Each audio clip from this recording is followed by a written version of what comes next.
Sabe, às vezes a gente se pergunta, será que uma única noite pode de fato forjar uma nação inteira? Pois é, hoje a gente vai mergulhar na história do Êxodo, um evento que transformou um povo escravizado em uma nação livre. E tudo isso aconteceu no espaço de uma noite de muito terror, mas também de libertação. E o ponto de partida é uma pergunta bem forte, né? Como é que um ritual envolvendo sangue conseguiu garantir a liberdade de todo um povo? Parece algo antigo, distante, mas vamos desvendar juntos o mistério por trás desse ato que, literalmente, mudou o curso da história.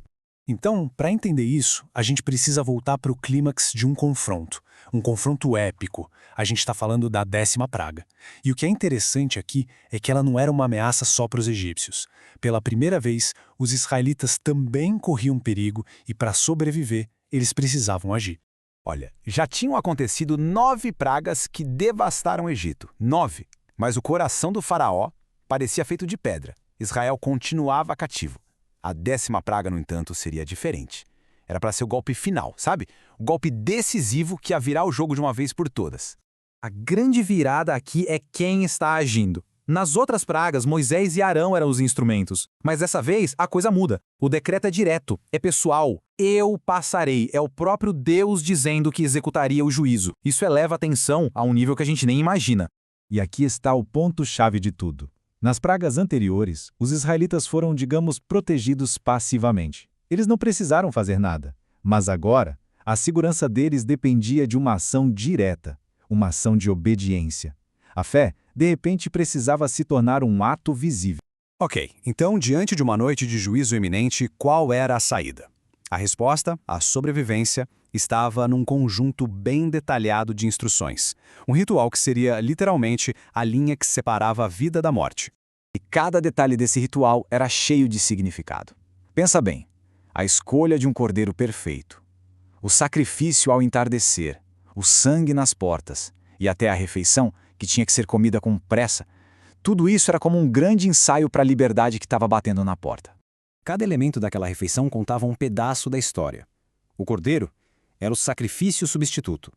O pão sem fermento, um símbolo da pressa, da pureza, e as ervas amargas. Ah, as ervas amargas. Era uma lembrança bem palpável do gosto da escravidão que eles estavam prestes a deixar para trás. E o nome do ritual, Páscoa, vem do hebraico passa, que quer dizer basicamente passar por cima. É a descrição perfeita do que aconteceu, né? Deus passou por cima das casas que estavam marcadas com o sangue, poupando quem estava lá dentro. O ponto central era esse. Não bastava só acreditar. A crença precisava ser acompanhada de uma ação.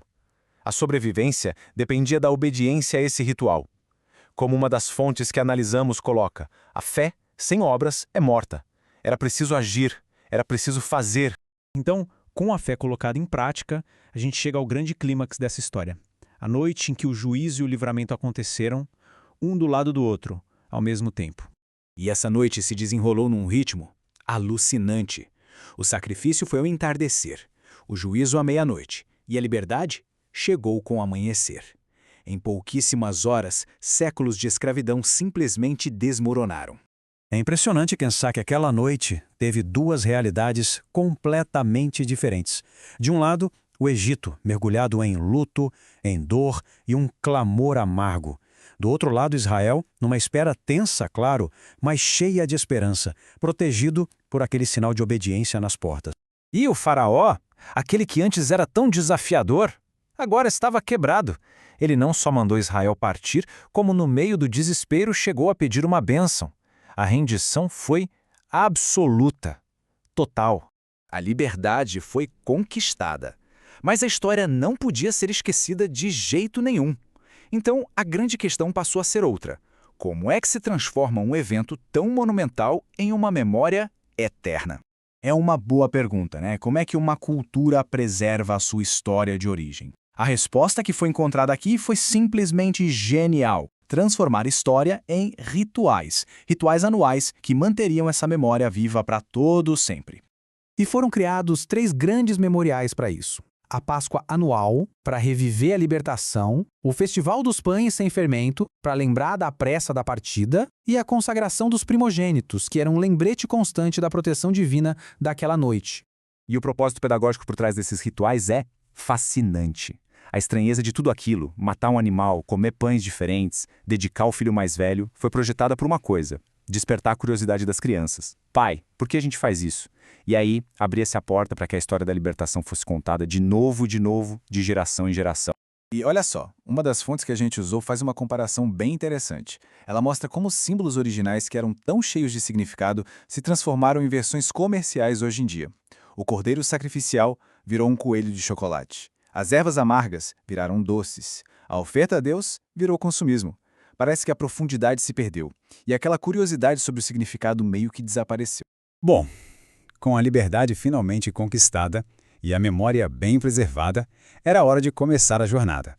A saída do Egito, depois de tanto tempo, se tornou realidade.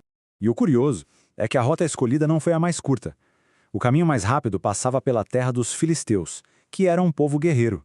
E para proteger um povo que tinha acabado de sair da escravidão, que não estava preparado para a guerra, Deus os guiou por um caminho mais longo, mais seguro. Só que eles não estavam sozinhos nessa jornada.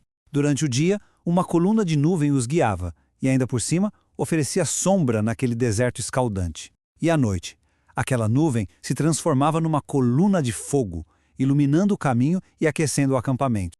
Essa coluna de nuvem e de fogo era uma presença constante, sabe? Um sinal visível de que eles nunca estavam sozinhos na jornada pelo deserto.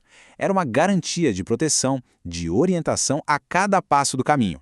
No fim das contas, a história do Êxodo é muito mais do que um relato do passado. É quase como um mapa sobre libertação, obediência, orientação. E a pergunta que fica para a gente pensar é: de que forma essa antiga jornada de libertação pode, quem sabe, iluminar os nossos próprios caminhos daqui para frente?